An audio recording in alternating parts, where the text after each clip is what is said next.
Hey, what's up mga kaballers? Maligayang pagbabalik sa aking channel. Halina't pag-usapan natin ang balitang may Stephen Curry may inalis sa GSW.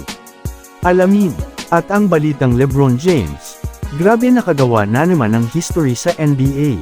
Tara na't pag-usapan natin yan dito sa Basketball Hotshots.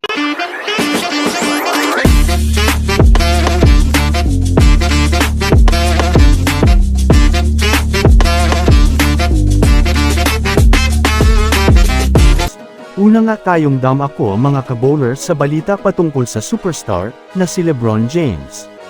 Alam naman nga po natin mga kabowlers na sunod-sunod na nga po ang panalo ng Los Angeles Lakers. 9 wins at 6 losses na nga po sa ngayon ang kartada ng Lakers sa Western Conference. Ngunit matapos nga ang laro mga kabowlers ay marami na naman, mga fans ang natutuwa dahil na rin mga kabowlers sa may nagawa na naman, nga pong panibagong record itong si LeBron James sa NBA history. Na-reach nga po mga kabowlers ni LBJ ang 39,000 points, siya nga po mga kabowlers ang kauna-unahang NBA player na umabot sa ganyang score. Mas tataas pa nga po ito mga kabowlers dahil na rin medyo, marami pa nga pong laro at may mga natitirang taon pa ito sa NBA, masasabi nga talaga natin mga kabowlers na ibang klase nga, talaga itong si The King.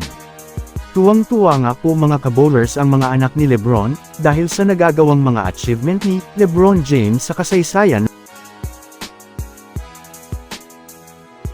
Samantala ako naman tayo ngayon mga kabowlers sa balita, patungkol naman sa Golden State Warriors. Alam naman nga po natin mga kabowlers na bago pa man nila maputol kahapon, ang kanilang lose streak ay sunod-sunod nga po ang kanilang naging talo.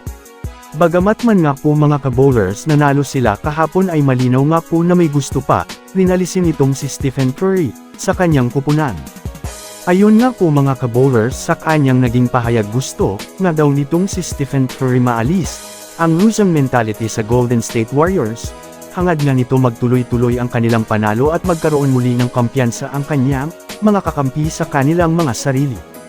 Kung susumadahin nga natin mga kabowlers, napakakailangan nga talaga mga kabowlers na magtuloy-tuloy, ang pag-step up ng bawat isa sa kanila dahil na rin napakalaking tulong, nga ito kay Stephen Curry para maipanalo, ang kanilang mga laro. So that's it for today's video mga kabowlers. Yan lang ang ating pag-uusapan sa ngayon, pindutin na ang subscribe, and hit nyo na rin ang notification bell, para sa mga susunod na updates sa mundo ng basketball. Again, this is Basketball Hotshots. Thanks for watching.